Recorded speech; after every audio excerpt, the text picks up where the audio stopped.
Hey everybody, here is a different kind of perspective for looking at dog culture. So in Oregon, we have small farms, people that raise like one or two cows or have a few chickens, things like that. So the farmers have been having problems because they get their farms taken away or they get forced to spend money on things that the state says they have to have. Part of the argument is about the quality of the air, the quality of the water, and so that's the reasoning behind all this. And for your homework, I'll put a video. It's this video right here. There's a lot of different videos on but the guy in this video does a really good job of just covering a few things, and he's really great to listen to. He has a nice voice, and he's not too crazy emotional like some of the people are on this topic. Um, where I have up right now, it talks about groundwater as a shared public resource. And so this is all about water. It's about the feces from the animals that gets washed off the concrete, and a bunch of other things. One of the key things he talks about is just how many of these farms are constantly being closed or being forced financially to just give up on raising animals. So it's kind of like a war on little farmers. If you want to kind of check the pulse of how most Oregonians feel about this, check the comment sections because the farmers will show up on some of these videos. Like this comment, it says, 2 cows pooping on county ground is illegal, but pooping on city streets is okay. So they're seeing the disparity here, that the government's going out of their way to come after these farms any way they can, but yet the government is letting, other nasty stuff go on. So since we're talking about water rights, we're talking about air quality, and we're talking about Oregon, let's go look at some of that stuff in Oregon. Okay, Oregon takes dogs from Texas and brings them into our state. They arrive in Oregon on, guess what? A jet plane. They call it precious cargo. There it is. There's a jet plane. Oh, I'm sorry, that's a propeller plane. Well, they come in on a plane. Okay, dogs that require water, dogs that poop. The rainwater takes the bacteria from that poop into the public waterways. So one of the farms that is talked about by the guy in the video I showed you is over here near Newberg, Oregon. It's in Sherwood. Sherwood is up here. But they have lots of animal shelters over there, and they even have free pit bulls over there. So here we are on the Facebook page of one of those rescues over there in Sherwood, Oregon. So this is what the people are posting. We have 1, 2, 3, 4, 5, 6, 7, 8, 9, 10, 11 dogs in this picture. So what do you think's going on when it rains over there in the Portland area with this yard being piled full of dog feces? That's going into the city waterways, getting into our drinking water, getting into the earth. So what about the environmental quality of all these extra dogs that everybody has to own? What about the air quality? What about the plants? What about the native species that are having are being overrun with all of this water that's contaminated? And another point I want to make here. Look what's going on here. This dog is trying to hump that dog. Okay? So that's propagating the species. If we go on the Oregon Facebook pages, our community pages, there will constantly be posts about, oh, my neighbor's dog got my dog pregnant. I can't handle 6 more dogs. Please come and adopt them. They sell dogs on Facebook all the time. So these dogs are not being spayed and neutered. They're allowed to freely breed and mate and create all kinds of, sick new animals that are having respiratory problems. So Oregon, why do you allow all this, yet hammer the farmers? It seems to me when it comes to environmental quality, these dogs are a huge detriment. I think the farmers should have some of this stuff on hand when they go to these court cases. Understanding the environmental impact of dog poop and how to reduce it. Dog poop is terrible for the environment.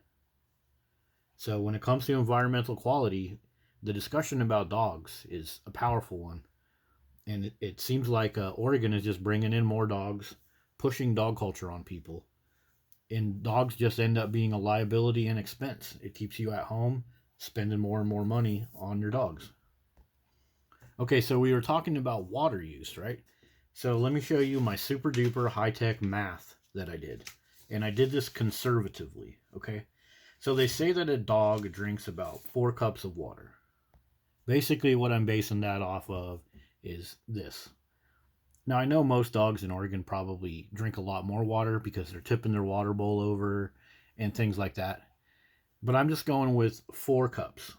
And so 4 cups. Let's just say the dog lives. Here's my math. Get ready for this high tech math. Let's say the dog lives 10 years. That's that many days times 4 cups. That's this many cups, which equals 912.5 gallons. So that's conservative. The dog probably lives longer than 10 years because we're doing all these surgeries and stuff. So then I took the population of Oregon, that's this number here, and I just assumed that just half of those people have 1 dog. Now, I know that a lot of people have 10 dogs in little tiny apartments, so that's conservative, but I'm just doing this to give you kind of a general idea. And so then I took that number, divided it by 2, forget the half. So that's just 2 million times 912 gallons, which equals this many gallons. Hopefully I read this right. 1,824,400,000 gallons per lifetime of a dog. So dogs are sucking down some serious freaking water, people. And I probably, everything I did there, I underestimated. I mean, for example, Oregon is actually in the top 10, the last I looked, for obese dogs. And the more obese a dog is, the more water it needs. So the more it eats, the more it drinks. So my estimate there is probably way off. It's probably 2 or 3 times more water that's drinking by the dog. Okay, we're back over on our map, and here's some dog groomers over there near Sherwood and some of the other Oregon farms. So these dog groomer places, they go through a lot of water washing these dogs. Dogs that give people groomer's lung, all those nasty particles that give people groomer's lung, that's going into the drinking water, that's going into the filter systems of the city. So what about that environmental hazard, and what about that use of water? Another thing is CO2. Part of the argument against the farmers is CO2 production of the cows. Well, dogs drink the water and then they pump out CO2. Dogs can't cool themselves through their skin, so they sit there breathing hard all day, pumping our environment full of CO2. And what type of chemicals are being used on all these dogs to get them washed? Deodorizers, special doggy things, as well as, how about all the dog owners at home? You know that their wash machines are being used more, their vacuums are being used more, they're washing their dogs at their home, they have to wash themselves more to get the dog feces off of their hands, otherwise they'll get parasites. So what about all that water usage? Since we're talking about CO2, what is the carbon monoxide and carbon dioxide emissions of these jets and vans that we haul these dogs in from Texas? There's several of these stories. Thousands of dogs from Texas come to Oregon. What do they come in on? CO2, carbon monoxide producing vehicles. So what do you guys think about that?